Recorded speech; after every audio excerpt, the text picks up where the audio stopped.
कौन सा आर्टिकल पढ़ रहे हो? मुसल्टो के लिखे हुए आर्टिकल पढ़ रहे हो? कदे इतनी देर में मुसल्टो के लिखे हुए आर्टिकल पढ़ के आए थे तुम?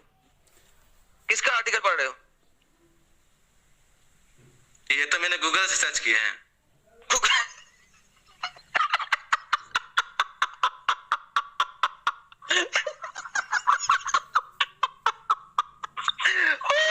मारो मुझे, मारो। एक बंदा इस्लाम वर्सेस क्रिश्चियनिटी की डिबेट करने आया है, ट्रिनिटी का पता नहीं है, और वो गूगल से सर्च करके आया। मुझे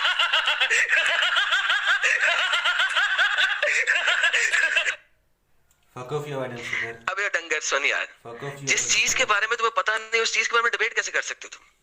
Fuck you, Adam Sandler. मुझे तो प्रूफ करना है कि जीसस मुस्लिम है। जिस चीज के बारे में तुम्हें पता नहीं है उस चीज के बारे में डिबेट कैसे कर सकते हो? Fuck you, Sahil and Anand. क्या आप हो सकता है